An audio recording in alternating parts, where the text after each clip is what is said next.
Skål!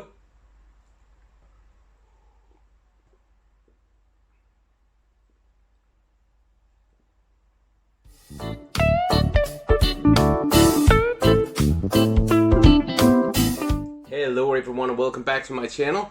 Today I have another beer review for you guys, and of course I'm continuing with the beers from Fanø brewery. Today I have this one. This one is called Fanø Rav, which Rav means amber, so a lot easier than the last one to translate. There's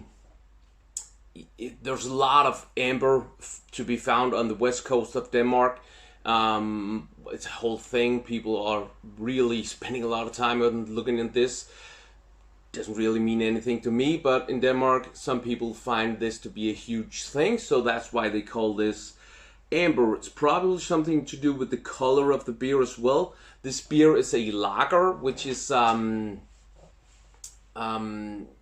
if I understand it correct, you know, with the languages and all that stuff, in Denmark we call some kind of beers pilsner. I think that is translated into lager in English. At least that's what one of my friends tell me that lived in England for a good amount of years.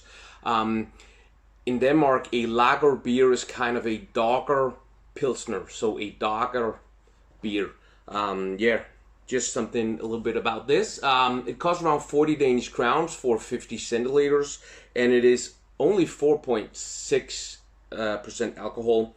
The brewery recommends serving this at 5 to 8 degrees Celsius, and I've had this out of the refrigerator for like 15 minutes, something like that, just to make sure that it's not too cold. The IBU is 12.8, so not bitter at all. What's in this? The malts is Pilsner malt, Carapils, Carahel. The hops is Hersbrucker and Sass. And the yeast is WLP 800. They say that this pairs well with grilled meats, vegetables, white cheddar, and fruit desserts.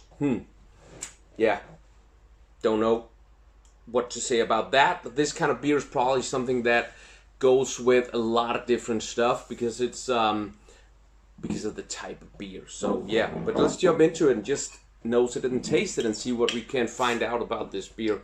There's no sponsored content in this video, and as always, everything on this channel is just my opinion. So the color in this is it's hazy. It's quite hazy actually. It's yellowish, light amber, so in my opinion amber is a little bit darker. Maybe orange. This one is yellow. It's a lot lighter than what I'd expect, and it's almost as light as a pilsner would be. So I don't know about this lager and pilsner, the words, the type of beers. The foam is completely white, quite heavy foam, thick foam. I actually like the hazy color, but I expected it, as I said, to be darker. So yeah,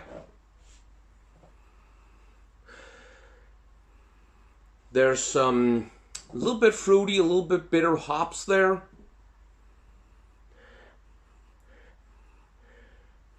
There's actually, unfortunately, a little bit of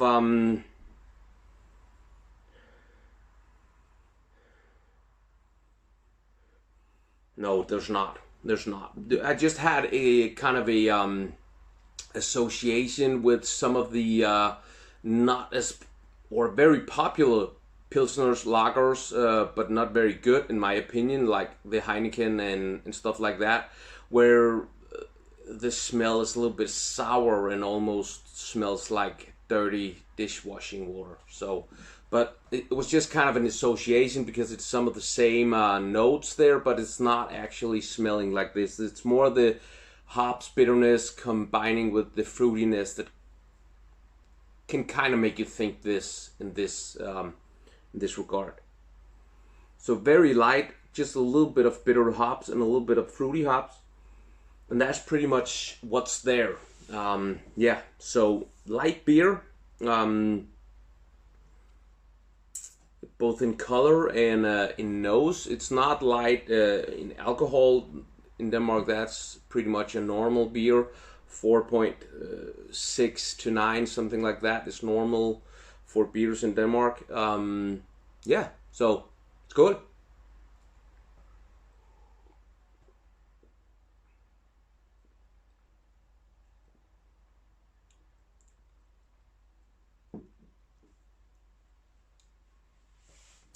It's very gentle. It's very light. The palate is a lot fruitier than what I would expect pilsners or lagers to be usually. So this is a little bit more fresh. And the finish is a little weird. At first there's almost no taste, but it's dry. It dries out the mouth.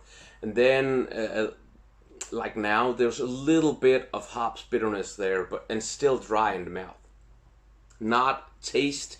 Some white wine is explained to be dry instead of sour.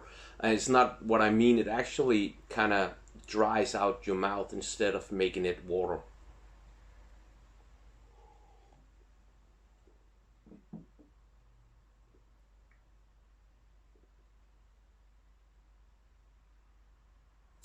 So there's a little bit of floweriness, like not like an IPA, but it's some of the same notes, but it's just toned down a lot.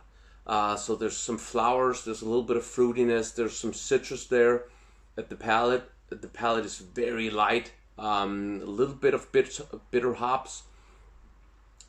Then the finish, at first it's just a little bit of bitter hops and dryness in the mouth, and then it becomes a little bit more bitter. Sort of like an IPA again, but nothing as bitter as an IPA would be, but the same type of bitterness. And then still dryness, and then it just fades out. It's very easy to drink.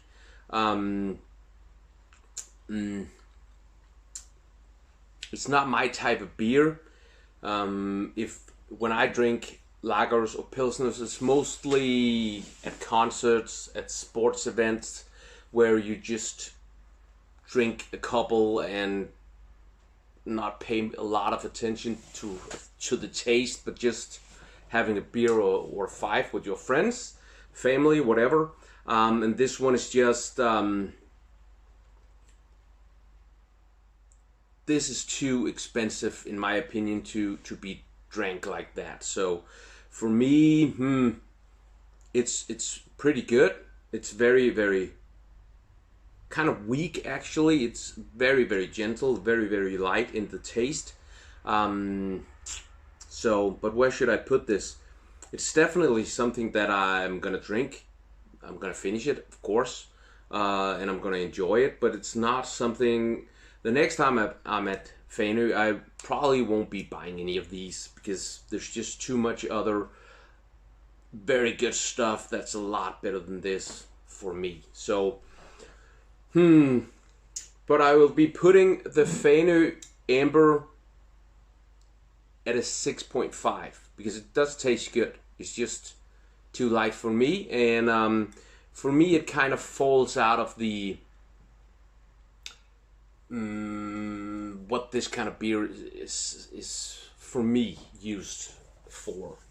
So a 6.5 for the Fanø Rav or Amber, if you will. Yeah, that's it for the video today. If you like this video, please give it a thumbs up and feel free to share it with friends and family. Also leave a comment down below. I will respond to all of them. If you want to see more videos like this, please subscribe and make sure to hit that bell button so you don't miss out on future videos. Also, check out my Instagram account. It is Dunkeren_. If you like what you see there, please give me a follow. That would really mean a lot to me as well. So thank you for watching, and just stay safe, stay healthy, and stay strong out there. I will see you next time. Bye-bye.